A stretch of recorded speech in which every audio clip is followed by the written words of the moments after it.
టోటల్గా ఏమైందంటే రేవంత్ రెడ్డి ఇరికిచ్చిండు అనేది మాట్లాడుకుంటున్నారు. ఆయన కూడా ఆయన సన్నిహితుల దగ్గర అదే వాపుతారు, అనవసరంగా నన్ను బలి చేసిరు కదా అనేసి. ఓ సామెత ఉంటుంది చూడు, విలన్లు కొట్టుకొని కమిడియన్లు బలి చేసినట్టుగా కమిడియన్ని అదే రకంగా ఉంది. అంటే నన్ను బలి చేయండి అన్నట్టు పోయినట్టుగానే ఉంది ఇప్పుడు ఈయన. ఆ మాత్రం ఊహించలేదా? అంటే ఇలాంటి పరిణామం ఒకటి వస్తుంది, ఇవన్నీ కామన్లే 5 ఏళ్ళు నడుస్తుంటాయిలే అనుకున్నాడా?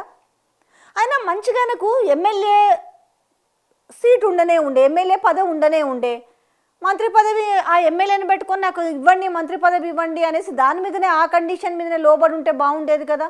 కానీ మీరు ఓడిపోయినా కూడా అంటే అడిగిండట, ఓడిపోయినా సరే ఇక మంత్రి పదవి ఇస్తామని చెప్పిరట.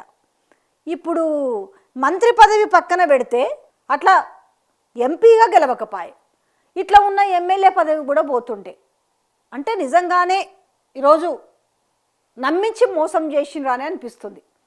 అంటే ఈ విషయాలు కూడా నాకు తెలిసి ఖచ్చితంగా ఆయన అనుకున్నది కనుక రేపు రాజీనామా చేసిన తర్వాత మరి పోటీ చేస్తాడా లేకపోతే వద్దనుకొని సర్వేలు చేయించుకుంటాడు కదా, నేను మళ్ళీ గెలుస్తానా లేదా అనేది. ఎందుకంటే ఒక సీనియర్ లీడర్ కాబట్టి లోకల్లో ఏం జరుగుతుందో తెలుసు, ప్రజలు ఏం ఆలోచిస్తున్నారు. లేకపోతే ఇప్పుడు నేను మళ్ళీ వ్యయ ప్రయాసలో ఖర్చి మళ్ళీ కష్టపడి ప్రజల్ని మళ్ళీ ఇంటింటికి తిరిగి నేను ఓటు అభ్యర్థించే బదులు ఒక సపోర్ట్ చేయకుండా ఎమ్మెల్సీ తీసుకొని మంత్రి పదవి తీసుకుంటే బెటర్. అంటే మంత్రి పదవి అంటే అంత ఈజీగా వచ్చేస్తుందని కాదు. ఇక్కడ ఉన్న ఎప్పటి నుంచో మంత్రి పదవి అడుగుతున్న కోమటిరెడ్డి రాజగోపాల్ రెడ్డికి ఇంతవరకు ఎస్ఆర్నో లేదు.